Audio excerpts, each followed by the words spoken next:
চট্টগ্রামের পটিয়ায় চলন্ত ট্রেন থেকে পড়ে ওসমান গনি নামের এক মাদ্রাসা ছাত্রের মর্মান্তিক মৃত্যু হয়েছে।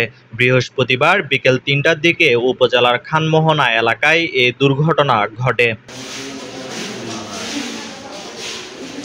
নিহত ওসমান গনি সাতক্ষীরার বাসিন্দা ফজর আলীর ছেলে এবং স্থানীয় একটি মাদ্রাসার আলিম দ্বিতীয় বর্ষের শিক্ষার্থী ছিলেন। জানা গেছে, ওসমান গনি সাতক্ষীরা থেকে তার কয়েকজন সহপাঠী ও শিক্ষক নাজমুল ইসলামের সঙ্গে কক্সবাজার ভ্রমণে যান।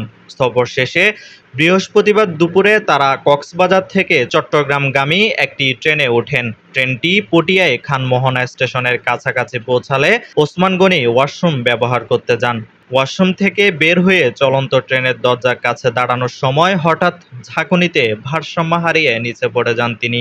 সঙ্গে থাকা যাত্রীরা বিষয়টি তাৎক্ষণিকভাবে লক্ষ্য করেন। পরে স্থানীয়দের সহায়তায় তাকে উদ্ধার করে পটিয়া উপজেলা স্বাস্থ্য কমপ্লেক্সে নিয়ে যাওয়া হয়। কর্তব্যরত চিকিৎসক তাকে মৃত ঘোষণা করেন।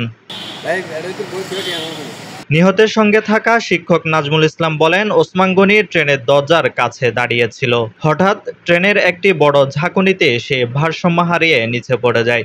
মুহূর্তের মধ্যেই সবকিছু ঘটে যায়। কিছু বোঝার আগেই আমরা তাকে দেখি সে নিচে পড়ে গেছে।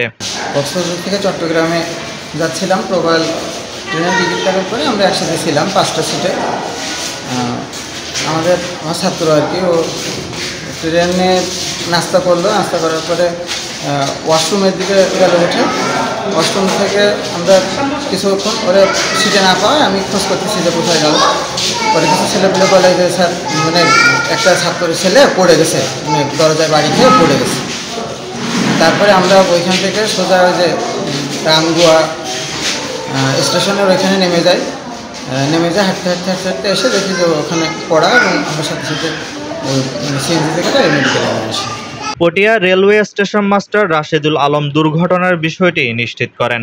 আইনগত প্রক্রিয়া শেষে মরদেহ পরিবারের কাছে হস্তান্তর করা হবে বলে জানানো হয়েছে।